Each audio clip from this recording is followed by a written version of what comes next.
காலங்காலமாக ஏழ்மை வறுமையிலேயே வீழ்ந்து கிடக்கிற என் மக்களின் வாழ்க்கை தரத்தை உயர்த்த ஒரு வாய்ப்பு. ஏழைக்கு ஒரு கல்வி, பணக்காரனுக்கு ஒரு கல்வி என்று இருக்கிற நிலையை மாற்றி உழைக்கும் அடித்தட்டு மக்களின் பிள்ளைகளும் உயர்ந்த கல்வியை பெற முடியும் என்கிற நிலையை உருவாக்க ஒரு வாய்ப்பு. நாட்டின் முதல் குடிமகனுக்கு என்ன மருத்துவமோ அது கடைகோடி மகனுக்கும் கிடைக்க செய்ய ஒரு நல்ல வாய்ப்பு. இப்படி கொடிய ஆட்சி முறைக்கு நீங்கள் போடுகிற ஓட்டு கொடிய ஆட்சி முறைக்கு வைக்கிற வேட்டு என்பதை நினைவில் வைத்துக் கொண்டு மாய்க்கு சின்னத்திலே போட்டு நல்ல ஆட்சியை மலர செய்யுங்கள். இந்த வாய்ப்பை தவறவிடாதீர்கள். திரும்ப திரும்ப தமிழ்நாட்டில் இத்தனை தொகுதி இருக்கும் போது 3 முறை ஈரோட்டில் மட்டும் தேர்தல் நடக்க காரணம் ஒரு வாய்ப்பு தம்பி திருமகன் ஈவேராவுக்கு, மறுவாய்ப்பு அவர் தந்தை ஐயா ஈவிகே இளங்கோவனுக்கு, மறுவாய்ப்பு இப்போது அருமை சகோதரர் ஐயா சந்திரகுமாருக்கு. 3 முறை உங்கள் மண்ணில் மட்டும் தேர்தல் திரும்ப திரும்ப வருவது ஒரு வாய்ப்பு தவறவிட்டு விட்டீர்கள். 2 வாய்ப்பு தவறவிட்டு விட்டீர்கள். 3வது ஒரு அரிய வாய்ப்பு. இந்த வாய்ப்பையாவது பயன்படுத்தி ஒரு நல்ல அரசியலை, ஒரு மாற்றத்தை உருவாக்குங்கள் என்று காலமும் வரலாறும் உங்களுக்கு கையெழுத்திருக்கிறார்கள். என் அன்பு மக்களே, தவறவிட்டு விடாதீர்கள், தவறவிட்டு விடாதீர்கள். இது அரிதினும் அரிதான ஒரு அரிய வாய்ப்பு.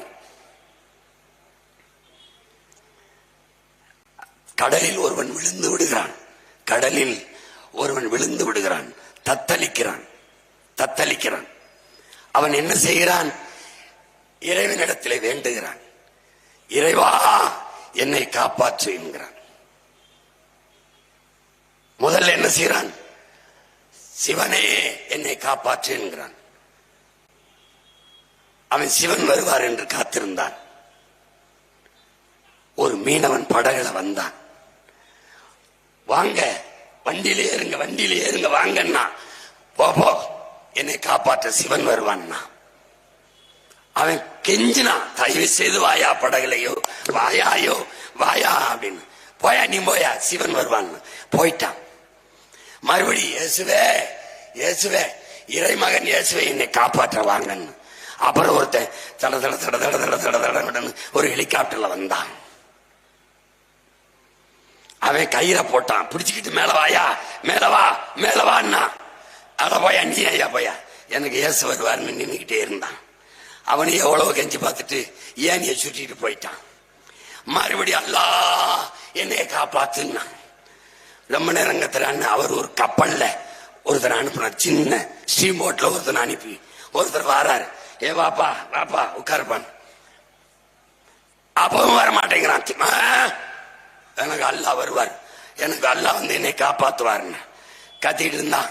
அவரு கெஞ்சி பார்த்துட்டு அவரும் போயிட்டாரு. கடைசியா தண்ணிக்கெல்லாம் குளிச்சு செத்து போனான். மேல இருந்து என்ன இந்த பைய இவ்வளவு தூரம் கெஞ்சி நான் கைவிட்டியல, நான் முதல்ல ஒரு படகுல ஒருத்தனை அனுப்புனேன், அப்புறம் ஹெலிகாப்டர் கொடுத்து ஒருத்தனை அனுப்புனேன், அப்புறம் கப்பலை கொடுத்து ஒருத்தன் அனுப்புனேன். இவன் எதையுமே பயன்படுத்திக்கல, சாவதை தவிர வழி இல்லை. அந்த கடலுக்குள்ள விழுந்தவன் கதையா என் இன மக்களே நீங்க இருந்துடாதீங்க.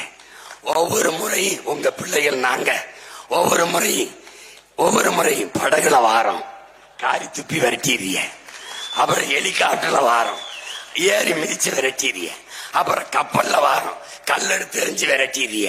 சாவதை தவிர வழி இல்லை. நல்லா இருப்பிய பொழைச்சுக்கிடுங்க. என்ன செய்யறது எல்லா கோபத்தையும் திரட்டி வச்சுக்கிடுங்க.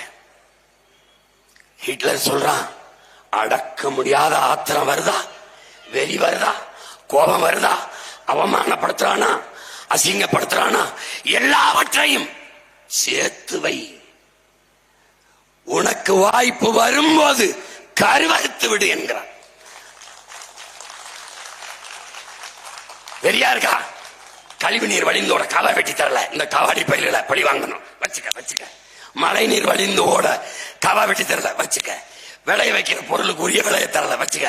மின் கட்டணத்தை உயர்த்திட்டான், சொத்து வரியை உயர்த்திட்டான், எல்லா விலை ஏறி போச்சு. நெசவாலையை நடத்த முடியல, மூடிட்டான். நூல் விலை ஏறிடுச்சு, வாழவே முடியல. வன்மம் வச்சுக்க, பழி வாங்க ஒரு தருணம், ஒரே ஒரு அழுத்து இந்த மைக்கில் அழுத்திரு, முடிஞ்சு.